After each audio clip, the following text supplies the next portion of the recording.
This is the Youthful and Useful podcast by Leap Africa. We want to move from here to, let's say, redemption camp. And I've not asked you if you can drive. Then I hand you the key to a car. The first question is for me to understand if you can drive before even saying I'm giving you a key to a car. Because if I give you a key to a car and you can't drive, I've not solved your problem. And that is some of the things research is going to help you to do when you're starting your social enterprise or in the early stage of your social enterprise. So I would like to see research as some of the activities that you undergo to validate your hypothesis. Because if you stand up today and you say, I want to start something, somewhere inside of your mind, there is a feeling that whatever you want to start is going to succeed.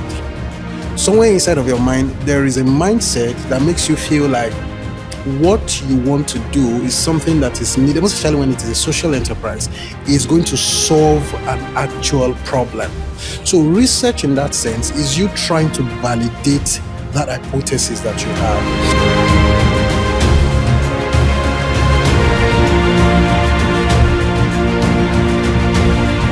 Good morning, good afternoon, good evening, and welcome to yet another episode of the Youthful and Useful podcast powered by Leap Africa. My name is Oluwaseyi, and yet again, I'm glad to be your host on today's episode, which is research and planning in the series of social entrepreneurship.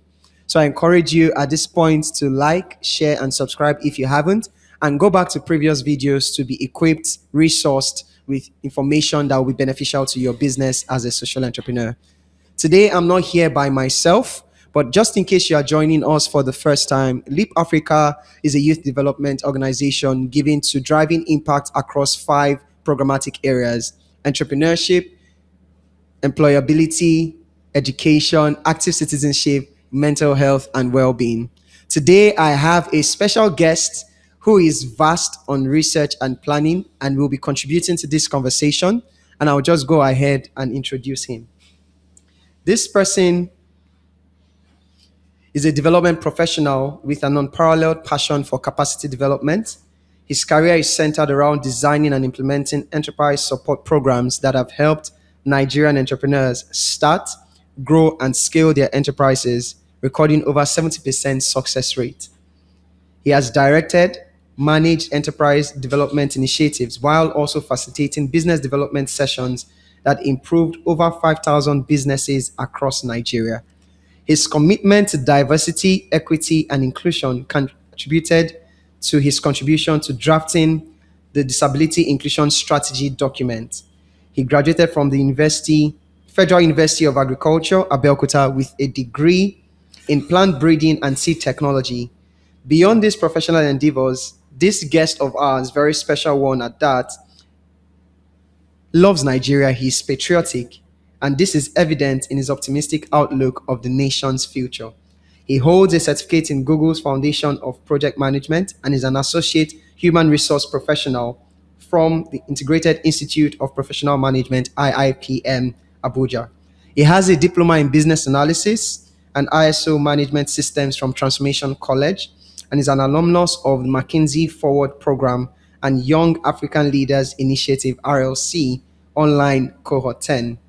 This person is none other than our very own senior programs coordinator here at Leap Africa, Oluwaseyi Simeon. Welcome, Oluwaseyi. How do you feel to be here today? Thank you. I feel so excited to be here this time, this morning. It might be evening or afternoon, wherever anybody is watching at this time. And I'm so excited to be here because we are having a conversation around something that is very dear to my heart. So yes, I'm so glad to be here. Amazing. Thank you so much for joining us. So we'll just dive right into it. And one of the things that I'm curious to know is from plant and seed technology to entrepreneurship to research to planning to the NGO space. How exactly did that journey happen? Okay. So, Nigeria is a very wonderful country. Absolutely. A very exciting one. And most times when you go to the university environment, most especially public universities, and you're speaking to people, you're trying to understand, what course are you studying? Most people will answer you and say, I was given. Do you understand? So I'm one of those I was given. Oh, right. So it took me quite a bit to gain admission, wrote jam several times. So I wrote jam quite a number of times, tried to get admission, if I went to the north in search of admission, then didn't gain admission. Then I think when my parents were getting tired of it, they were like, oh, dude, I think you should go for pre-degree in Federal University of Technology, Akure. Then I thought about it, and in my mind, it's you go for pre-degree 1 year, and people already think you're in school. But there are still prerequisites to be met. So if you don't meet those prerequisites to You gain don't get admission, admission to then you come back directly. home and people start asking you questions. Say, I'm not doing this because I was scared I was going to fail pre-degree then. So that year went, no admission again. Then the following year, I started seeing, folks who were way younger than myself, who have not even entered senior secondary school before I left secondary school. They were already in universities, and so I think I succumbed to the pressure of taking pre-degree. Wow. But I then went to Federal University of Agriculture, Abeokuta, to do my pre-degree. After the pre-degree, then I think I actually applied for um, nutrition and dietetics. Yeah. So I applied for nutrition and dietetics, but when the admission came, it came as plant breeding and seed technology. Okay. And I know you might still want to be thinking about it. That yes, nutrition and dietetics. I think for me, from a very tender age, something of interest for me has been, working with people, trying to just help people get better in whatever. And I think that was one of the things that was leading me towards the part of nutrition and dietetics at that time. And so back in school, doing plant breeding and seed technology, I knew it from the moment I got that admission letter and I paid my acceptance fee. That's, dude, I'm not doing this. Um, you know, my parents were like, oh, wow, agriculture, very good. In fact, there are a lot of funding now for agriculture, and all of those things. Whenever they are saying, I'll just be looking at them, like, these people are joking. I'm not doing agriculture. It's not something I'm passionate about, And, but while I was in school, I started looking for opportunities to do what gives me joy, which is, anything that helps me, that gives me the opportunity to help to help people become better directly. Of course, I'm not saying agriculture doesn't help people become better, Absolutely. because if I've not eaten, I might not be able to answer this your questions that Absolutely. you're asking me. Absolutely. So, I started volunteering, looking for opportunity to volunteer for conferences. Then, my school was in Abeokuta, and I'm not very familiar with Lagos, but I will hear there's a conference in Lagos. Use the small money I have to, get myself transported to Lagos to attend those events and all of those. Sometimes in Ibadan, I'll go from Abeokuta to Ibadan to go, and because those time there were not a lot of conferences happening there. You have things happening in Lagos, in Ibadan, and all of. So I will have to just piece money together, transport myself for volunteers meeting, go and volunteer for events in Abeokuta, in Lagos, and all of those things. And I'm not one of those students that has a constant monthly allowance. Do you understand? It's just any day that you're called and say, oh, we'll send you something, something. Right. So there's nothing that is constant. Do you Right. understand? Then I also try to do, if I lay my hands on different businesses back in school, just to Fend for also yourself. augment what was coming from home. Then thankfully, some of the people in my hostel, then some of the folks in my hostel, they have some very well established adults in the community that they relate with. There's one, Mr. Bolaji Babalola, then in Abeokuta, who works closely with Federal University of Agriculture, Abeokuta students so well, organizes conference, brings them together to take them to conferences in Abeokuta, Lagos, outside of Abeokuta. So I think it was planning an event. It was planning, there's an annual program it always plans in inside Funab, and Okay. I think he was trying to get, I don't know, I can't really remember what he was trying to get. Then one of his mentees then connected us to say, oh, I think you could be instrumental to this. And that was how I got to meet him.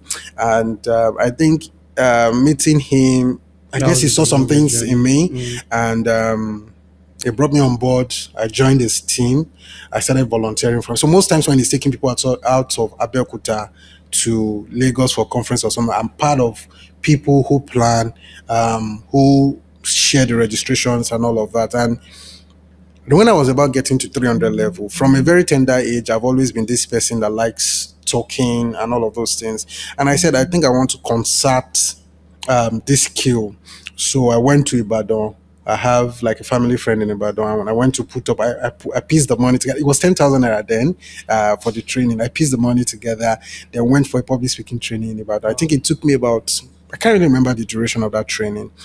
The organization I did that training with then, they also they are on National Youth Service Corps radar. They are part of the organization that does this side Said. training Okay. for youth corps members. I think they have about 4 or 5 states Okay. that they do their training. So before I completed my training with the organization, the CEO again, I don't know what he saw. It was just like, so he gave me that opportunity to say, I want you to join my team as a facilitator. So I also joined the team as a facilitator, and that was where I also started the career of, training people on public speaking. Went to, I was the contact person for Ogun Camp then. Okay. Go to Ogun Camp, train core members on public speaking, and also did a bit of training here and there. So that is how I've moved from plant breeding and seed technology to where I am today. Wow, such an interesting transition. Thank you so much. So to narrow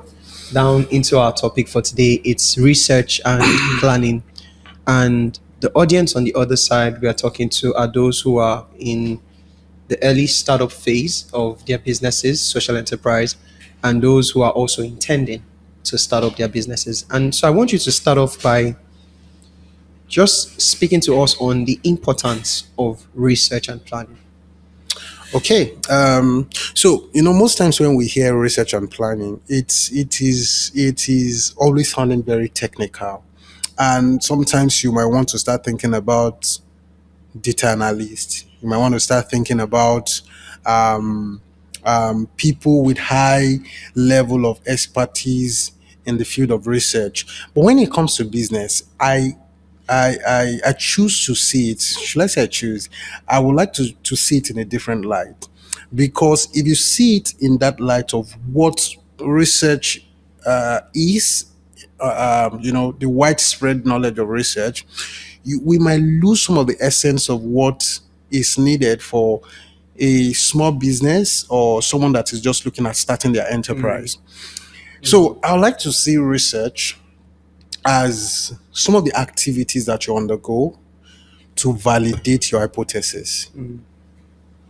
Because if you stand up today and you say, I want to start something, somewhere inside of your mind, there is a feeling that whatever you want to start is going to succeed. Somewhere inside of your mind, there is a mindset that makes you feel like what you want to do is something that is needed, most especially when it is a social enterprise, is going to solve an actual problem. So research in that sense is you trying to validate that hypothesis that you have. And when you want to launch that kind of initiative that you might have, there are some ways in which you want to deploy the solutions that you have. And your assumption is that the ways in which you want to deploy those solutions is the best possible way to deploy those solutions. Again, what research is going to do for you is to also help you validate or invalidate those assumptions. It is going to interest you that a lot of data out there today that tells you about how most businesses fail in the first 5 years of them starting, of how businesses are not able to sustain their growth and all of those things. And these are just because of sometimes very little problems. Because whatever it is that you're doing, starting an initiative, running a social enterprise, is not a child's play. It goes beyond, it is my passion. It goes beyond, I am passionate. Because a lot of things will test your resolve.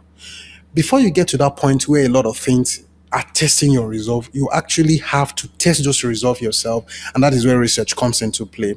And maybe just to add that it is not something very cumbersome for early stage and maybe people who are just looking at starting. It includes something like maybe even just trying to understand the audience you want to serve, just asking few questions from them to understand their thought process, understand the kind of solutions that needs to be deployed that is going to serve them better. Because that a solution exists does not mean that solution is going to solve the problem. Do you understand? Absolutely. So you want to move from here to Abuja, and I think Abuja is so far. You want to move from here to let's say Redemption Camp, and I've not asked you if you can drive. Then I hand you the key to a car. The first question is for me to understand if you can drive before even saying I'm giving you a key to a car. Because if I give you a key to a car and you can't drive, I've not solved your problem. And that is some of the things research is going to help you to do when you're starting your social enterprise or in the early stage of your social enterprise. Largely, just to put everything I've said together, I think research for an early starter or an aspiring social entrepreneur is something that is needed to validate or invalidate whatever assumption you have about the solutions you want to deploy. I like how you've put it, and thank you so much for sharing. From what you've said, this is not something that is done second. This is actually the first step. Absolutely. So once there is that nudge on the inside of the social entrepreneur or we, the next thing is to validate this thing with what is going on outside. I think one of the things that easily come to my mind is we are under the impression that the solutions we are designing, the users are like us. Absolutely. Not knowing that this person I'm designing this thing for is a different experience, a different background, different tastes. Yeah. You want to contribute to that? Yes, I so there is of course I've been in the entrepreneurship space for a while, and based on what I've seen in the space and based on some of my interactions with entrepreneur, I came up with a definition for entrepreneurship. I'd like to hear it. So it is that entrepreneurship is the act of creating solutions to problems that people are willing and capable of paying for. Now, there are some very, very important things to note here. That it is a solution to a problem does not mean people will be willing. Absolutely. That people are willing does not Are capable. outrightly tell you that they are capable. Yeah.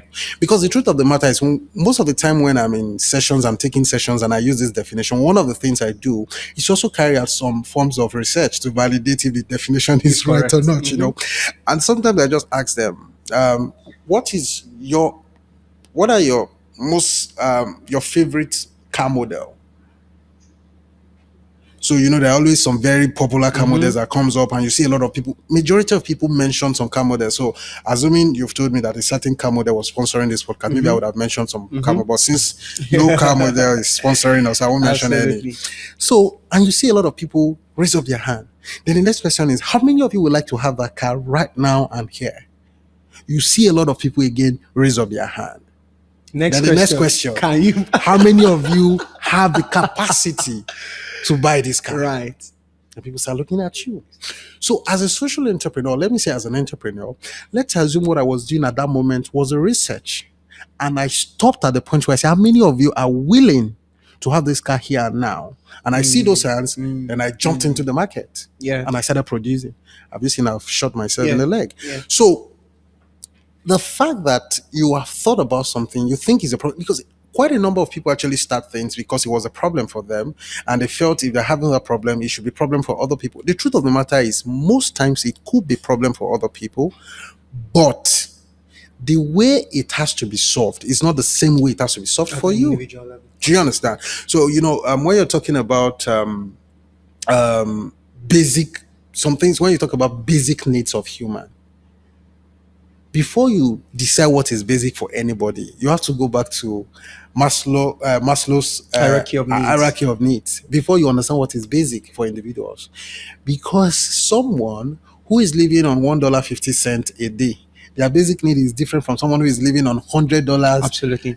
a day. Do you understand what I'm Absolutely. saying? So you need to understand the audience. So the research actually starts from you validating that idea with your audience, trying to understand how does this apply to them and how does this serve them. And I'm saying that based on the point you made earlier around you trying to put yourself in other people's shoes. I used to tell people that empathy, in my own opinion, is not you putting yourself in other people's shoes. What size of shoe do you use? 44. 44. I use 42. Imagine you trying to put yourself in my shoes. You're just going to hurt yourself, right?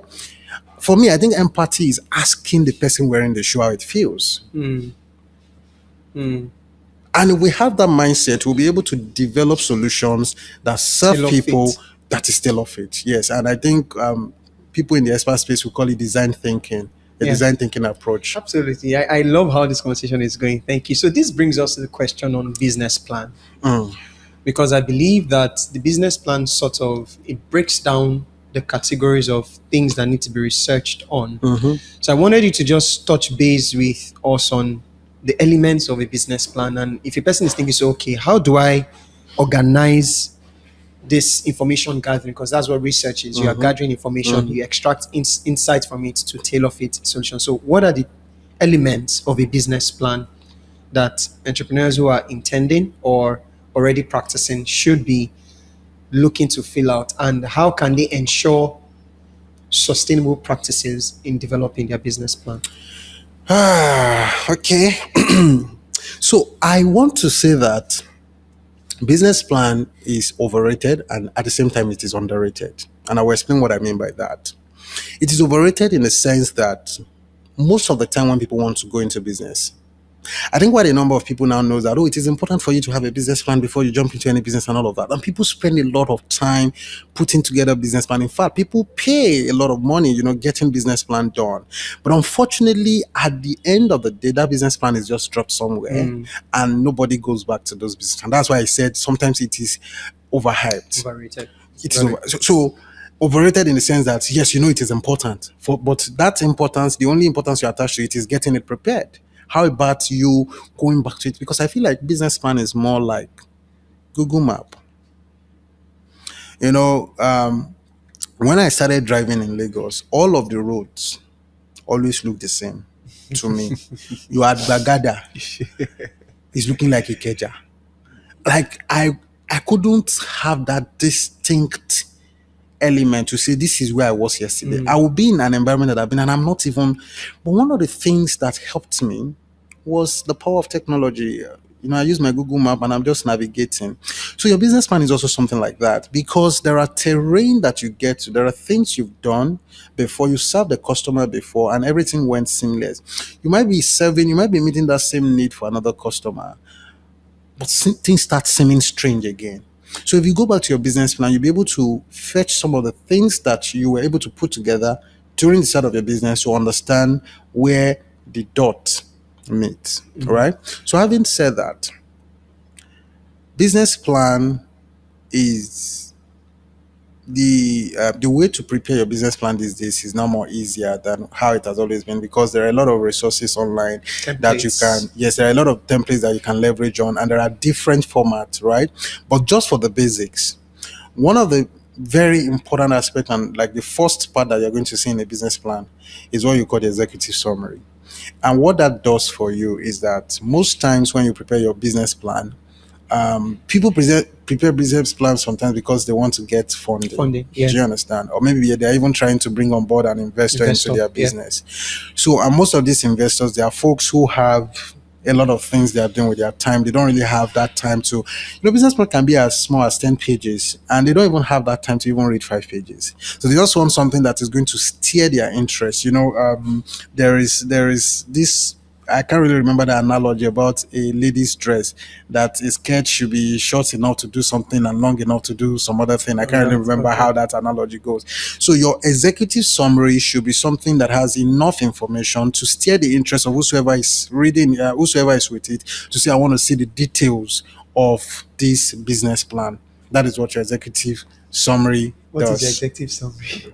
So the executive summary is something that steers the interest of whosoever is handling your business plan to be able to say that, I want to see what else is in this document. So your executive summary is like an holistic for people who have gone to the university. Yes, like people who have gone to the university, when you're done with your thesis or your project, there is something they call abstract. And that abstract is like an overview of the entire work that you have done. And that is the same thing your executive summary is doing for you. So you have I'm not arranging it in any particular order. I'm just trying to mention some of the very important aspects of a business plan. You have the market research, and that is where you try to understand the market where you want to play in. you need to be able to understand what is happening in an environment that you want to enter. You're going to be an individual in that environment. However, the environment is going to play a lot of role in determining your success or failure.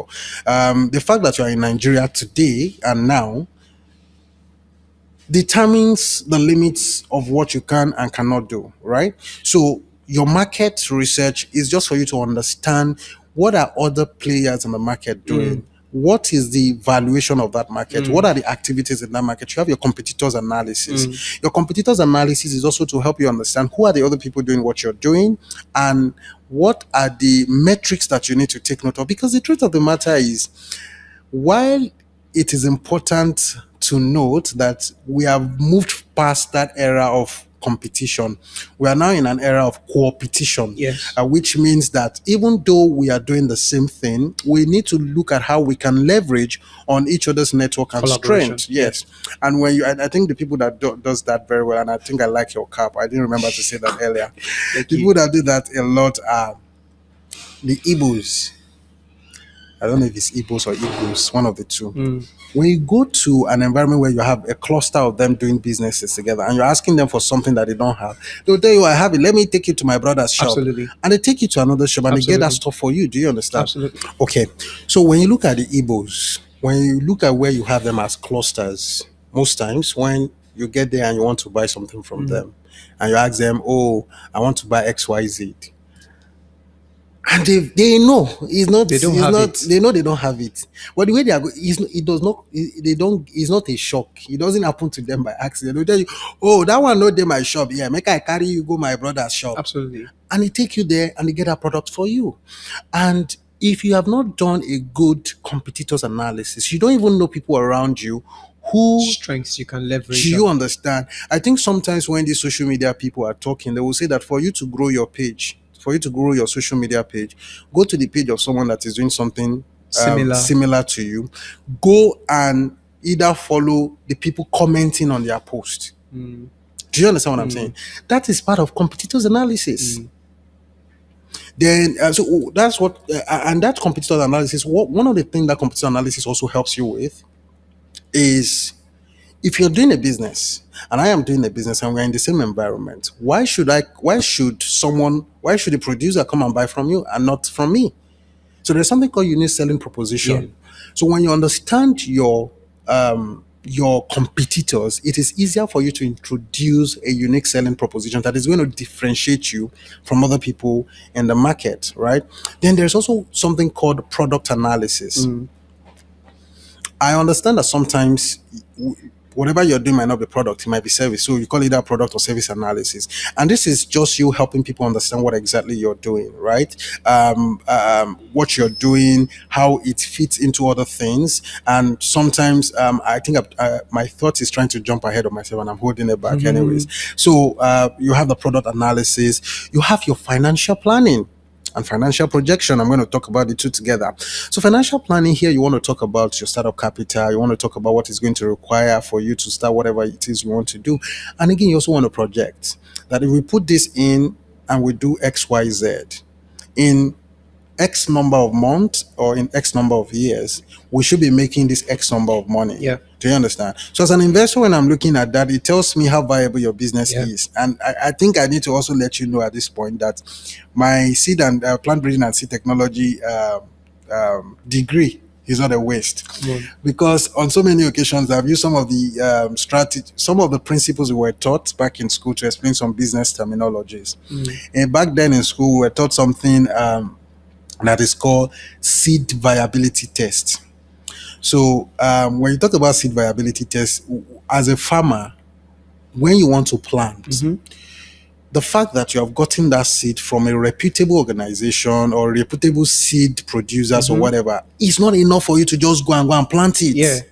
You have to The carry out soil. what is called seed viability test. You even check now, under every condition, you have a very good soil, you have good weather condition, your land is not infested with pests or whatever it is. But if the seed is not viable, right, that plant is going to be a waste of resources. So it means you're going to be wasting fertilizer, you're going to be wasting weeding time, you're going to be wasting application of pesticide and all of those things, and you won't have the kind of yield you are supposed to have. So you carry out what is called seed viability test, and what that is just telling you is this seed, if I put it under the soil, will it germinate? Does it have the potential to germinate? Interesting. Do you understand? So if farmers are doing that, it is then important for you also as a business person to do what is called your business viability test. And that is where you are doing all of this, your product analysis and all of that. Then there's also something called operational management. You see, most times Nigerians are very exciting people. Nigerians are very resilient. We have very creative youth in Nigeria, people who are just dazzling with ideas. And you just think, you look at some of the businesses in Nigeria, you're wondering, how did this person arrive at this? Like, how could a human's mind, despite all of the challenges that we have in this country, be able to come up with these kind of ideas? But unfortunately, most times, because there are no processes in place, some of these businesses, some of these enterprises do not fulfill the potential that they have. But when you have your operational management clearly stated out, you then have an understanding to say that XYZ, this is how we do it. There is something, I like to say this, the acronym of my name is SOP, Simeon Oluwaseyi Peter. And when you come to what I'm talking about now, there's something called standard operating procedure. Absolutely. And your standard operating procedure kind of just lay it out clearly how things should be done, what should be done after what. Vusi Tebankwayo said something. He said, if you cannot leave your business for 90 days, right? He said, you're not running a business, you're just a self-employed person. And honestly, if anybody is watching this now and what I've just said is looking like me shaking your table, I don't think you should feel bad, because the truth of the matter is you are going to start from somewhere before you get elsewhere. What is the problem is if you start somewhere and you stay there and you're not moving from there. Right? So if you don't have a standard operating procedure, then it becomes very difficult for you to detach yourself from your business. Even if you put people there, it means people cannot do anything Without your say so. without you. But when there is a clear plan of what people need to follow, it helps them to understand this is what we do after this is what we do after this, and you will be able to replicate a lot of yourself in your social enterprise. And I'm trying to see, then you also have to talk about your structure, your human structure in your business plan, right? You want to outline how the kind of people you need and what they will be doing, because sometimes you see businesses, because people that are doing businesses these days, I know our parents will just look and say, oh, you guys are lucky. They also have their own luck in their own days, because there are a lot of grants available now. There are a lot of people like to call it free money, right? That is flying around. And I think sometimes that is the doom of many businesses. The injection of funds that people are not does not have a sustainable structure yet to manage is the doom of some businesses, because sometimes people get fund injection in their business. They just go ahead and just hire folks who does not have clear direction of what they will be doing when they come into the business. And you see, it is easier for you to walk a dog than to walk 10 dogs. If you get outside and you're walking a dog and you're walking a dog, just one dog, it is easier for you to control. Absolutely. But you see, when you bring out 10 dogs that has not been well trained, different directions, it is going it's to more be difficult. a catastrophe. It is going to be chaotic, and you're going to create communal tension, right? So most times these businesses that fails, or enterprises that fails, it is not just, maybe if we start seeing it as when a business fails, it is not just about the person that owns the business. It is a community disaster, because there are other people that are already in that business whose means of livelihood are coming out from that business. There are other products and there are product and services that is coming from that business that is sustaining other businesses and other lives. And when that business fails, it is a stress on those other stakeholders. So maybe if we start seeing it that way, we'll understand that when you're doing this thing, you see, you need to understand that whatever you're doing is beyond you, is beyond your profit mindset. Oh, some people go into business because they start a social enterprise because they've tried all they could to get a job. They're not getting a job, and they just try to say, let me get something doing. Yes, it's a good place to start, but that's not a good place to stop, right? So then I think I'm trying to see if I'm not missed What about out. marketing? Yes, thank you very much. You see, my public speaker trainer, the person who trained me on public speaking, used to say something. He would say that people will not know if you do not show them. There are a lot of people who has very good business. They have very good services, amazing products, but their marketing strategy is nowhere to be found. So you have to also ask yourself one of these questions. And all of these things we're talking about, you're going to get answers to it from the researches that you do, right? How do you want to market? What are the marketing strategies that you are going to leverage? Then you also talk about your business model. What model do you want to do? Are you doing B2B? Are you doing B2C? Are you doing B2B to C? And for benefit of people who might not know, B2B is business to business, B2C is business to consumers, B2B to C is business to consumers. So there are some businesses that serve both other businesses and they also serve end users. So you need to be able to lay out all of those ones. And when you have those things set out, it is easier for you to then move on from there. And I'm just going to quickly say this before I move on from this business plan question. Sometimes it becomes cumbersome for you to develop your business plan. And one of the things you can do to make the process very easy is you can start from your business model Canva, right? So model Canva has, I think, is it 8 or 9 blocks now? Segments. And each of those segments, if you can do a good work on your business model Canva, it is going to inform every other thing that is going into your business plan, because your business model Canva talks about your customer segment, it talks about your key activities, it talks about your key partners, it talks about your cost structure, it talks about your Revenue. it talks about your revenue streams, right? There are still about 4 other boxes that I'm trying to remember now. And if you're able to fill all of those boxes correctly, and you have this template online, that is going to even ask you prompting questions for you to be able to fill all of this. And so if you're having difficulty developing your business plan, I think you should start with your business model Canva. When you start with your business model Canva, it's going to ask you a lot of questions.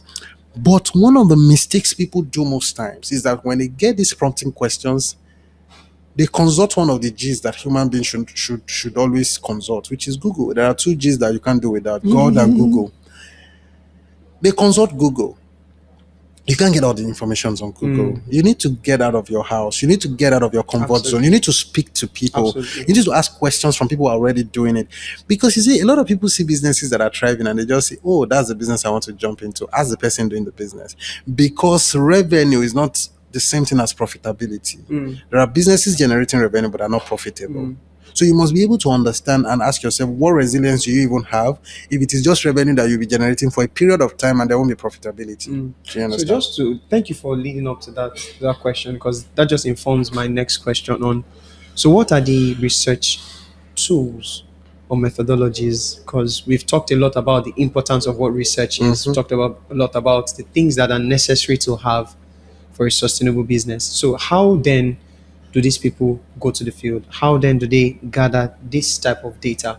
How then do they retain information? How then do they analyze? How then do they make sense of what they have gathered? So what are those tools? What are those methodologies out there that entrepreneurs can leverage? Okay, thank you. So for me, I I used to see that I like to always simplify things. Yeah.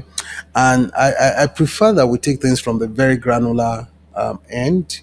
Then as things go, and I like the fact that earlier when we started, we're targeting, we're speaking to people who are just starting or folks who are even looking at starting. And before we start thinking about a lot of maybe analytical tools and all of those things, I want to talk about things that might not even cost you money, right? You have come up with an idea that this is the problem I want to solve, right? And you're going out, you already have an idea of where you want to do whatever it is you want to do. One of the most effective is to go to that environment and, excuse me, and do a one-on-one interview. Ask people questions. Interviews, right? Yes. And we now live in a dispensation where nearly everybody have a mobile phone that can record with their consent anyways. Let them know, please, I want to ask you this question. Can you just spare me some time. Ask the question, record it so that you can always reference it. Because if you think you're going to have everything in your head, you're just deceiving Yeah. yourself. There are also some business. I know we have one of the problem we also have in this part of the world is that sometimes people feel like, oh, I can't tell you my trade secrets, or I can't tell you about my business. But I see people that are always happy and willing to open up.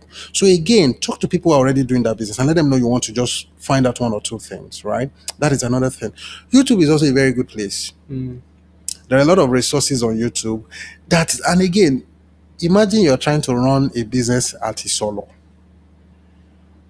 The research you're doing is for somebody doing something in Minneapolis. I mean, Minnesota, rather. Do you understand what I'm saying? Yeah.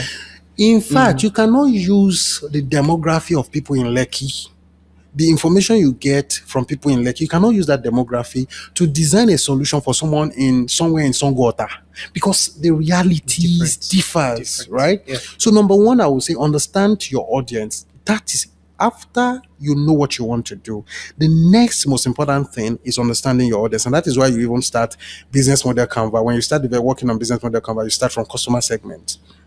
When you understand your customer segment, then you then understand the kind of tools and approaches that you're going to use. For example, if you want to, maybe your product or services is targeted towards people who are illiterate, people who are not learning. You can't say you want to go and start developing forms because they can't feel it. So you want to, the audience you're serving will inform the tools and approach of your survey, right? Then you have Google Forms, which is free. It's not going to cost you any money to develop Google Forms.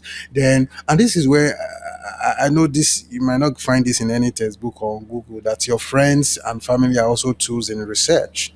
You know, the influence of the person sharing a research tool with you also determines how you feel it sometimes.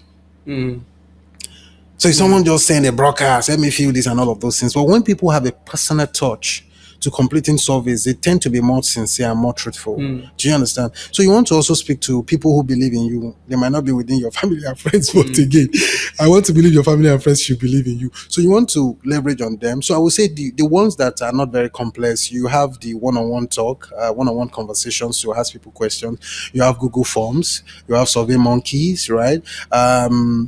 Those are some of the tools that you can use to gather information, right? And when you gather this information, you can then get to the point where you are starting to then understand what insights are in this information. Because just gathering information is not what is research. Yeah. You know, the information, and in fact, there are a lot of information that is available on the internet. But the way we use those information differs. So how do you then get insight? How do you make sense of those informations that you have gathered? And that is when you start talking about analytical tools, right? This is where you might want to start talking to some of your data analysis friends to help you, because sometimes it might not be, some of these things might not be something you can do by yourself. You might want to speak to them. But again, you know, God looked at us in this dispensation and also blessed us with another thing, which is some of these AI tools. AI tools are blessings to us, especially if you know how to put in the right promptings. So again, AI tools can help you generate insight from those data that you have gathered, right? Because when you have gathered your insight, it is not assumption. You're not feeding AI with assumptions. Again, they call it machine learning. So you are giving it the right language to learn. And from that, it can then give you insight. So rather than, you know, stress yourself about a lot of things, if you're able to gather the right data and you feed it to your artificial intelligence tools, you are definitely going to be able to also generate some insight from there. And I think largely on that note, one of the things I'm going to say finally is that the artificial intelligence tools that we have access to can do a lot. I'm not even talking about the paid versions now. Can do a lot more than we're using them for. So you might just want to leverage more on that to be able to get more from it.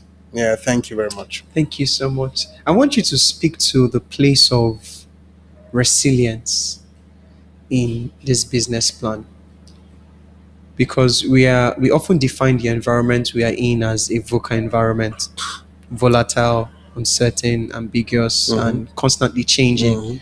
What's the role of resilience in the entrepreneur in terms with curating these plans? So I would say that if you are not resilient in the first place, you honestly don't have a business with business. Do you understand? You don't have business with enterprise. Because one of the things that will humble you in life is you trying to start an enterprise, either social enterprise or profitable enterprise. Or core entrepreneurial initiatives. And this is where research comes to play because you're not doing guesswork, right? Even though we live in a VUCA environment where things are constantly changing, one of the things you are also going to do in your business plan is to carry out a SWOT analysis. In fact, now people are doing pestle analysis, right?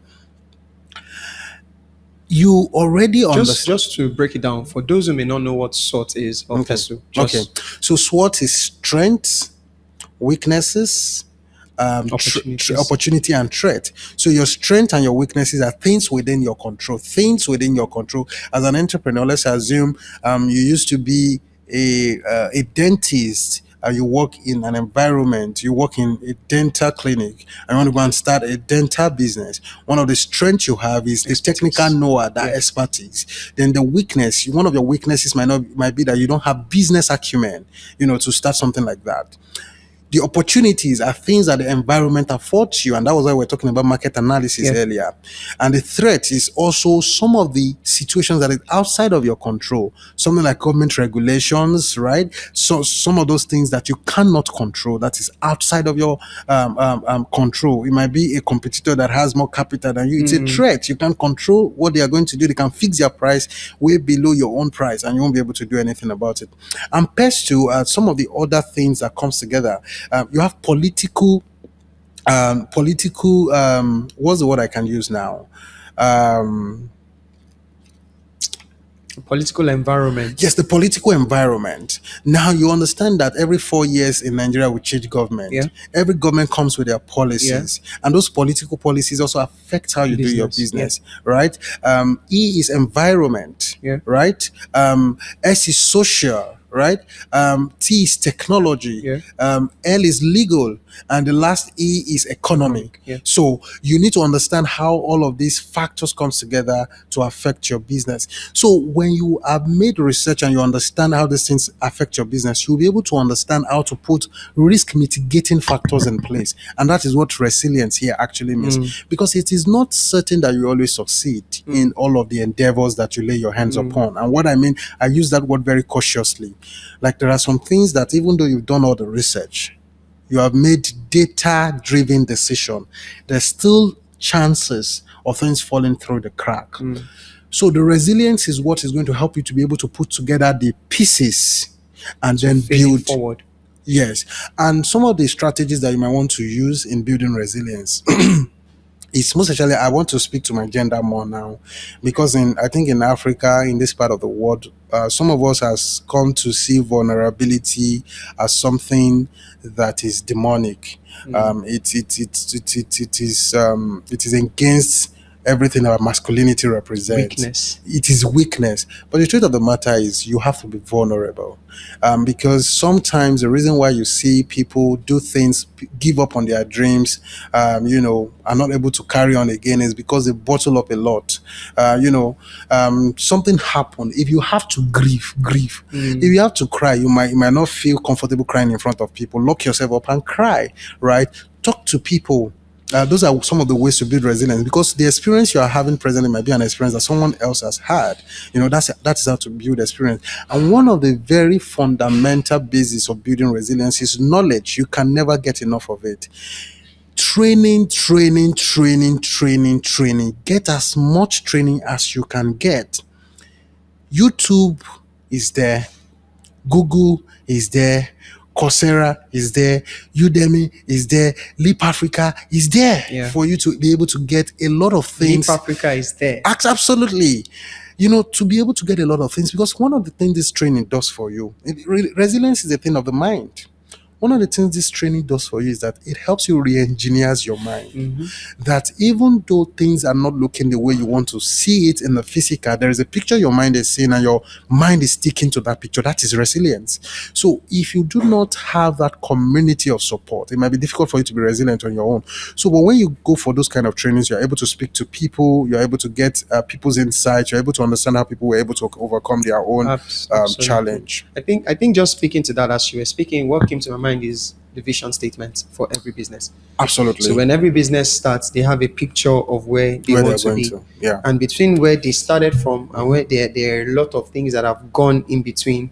Some businesses even get to the point of bankruptcy, bounce back because of this resilience factor, and eventually achieve that vision Absolutely. that they have set. Thank you so much, Shay, for Absolutely. sharing. To that social entrepreneur, or the one who has this great idea upon his heart and is like, "Oh, I just want to launch out this thing," is what is your final word? I have a lot of things rushing through my head right now, but I'll just say that it's not that deep, honestly. Get over yourself. And what I mean by get over yourself is the fear of failure has pushed a lot of us into failure more than actually trying has done. Can you say that again? The fear of failure has pushed many of us into failure more than trying has does. I mean, or has done rather.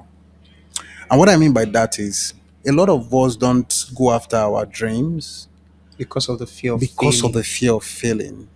However, it is because we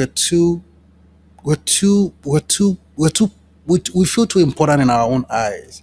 You don't want to be humiliated. You don't want to have that feeling that comes with that humiliating feeling that comes with failing, because there are always people looking at you and saying that you're going to fail. And when you eventually fail, how do you face those people and to say that yes, I fail, I'm going to pick myself up and do it again?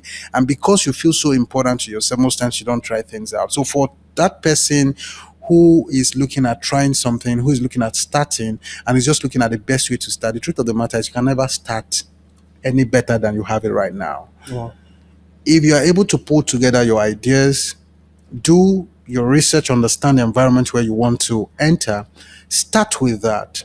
And I was talking about business plan earlier, and I was saying that it is overrated and it is underrated. And you understand that your business plan is not cast in stone. It is something that you have to Iterative. review and update all the time. So as you get into it, you don't know how a water feels just by looking at the water. You Yeah. get into the water Yeah. to know the temperature of the water. Yeah. So get over yourself. It's not that deep. People are doing it. You can do it. Yeah. So for someone who has the idea, you can do it. For someone who has started but is looking at scaling and you're still just scared because of failure, just go out there, try it. If you fail, you would have learned one of the ways not to do it again. Thank you so much, Shay. Thank I you. think it couldn't have been said any better. And one story that actually comes to my mind is the story of Isaac Newton, how he tried to Light bulb. light bulb and he tried again and again and again, and eventually he figured out how to power the light bulb. And for the other category of people, those who have started, I think the idea is having a growth mindset. If you have that growth mindset, then you're open to new ideas, you're open to new ways of doing things. The information is feeding you, the environment, pardon me, is feeding you with information that you take, you extract insight from, you iterate, keep iterating, keep being flexible, agile. Yeah. Agile, and then you can make the most of your business. So thank you once again for staying tuned thus far. My name is Oluwaseyi, and Shay joined me at the studios today. This is still Leap Africa. We are a youth development organization, and as he said, we have different youth development programs that will be beneficial to you, whatever stage you are of your business. Please check us out at www.leapafrica.org to equip yourself with the knowledge that you desire to take your business to the next level. Till next time, it's bye for now.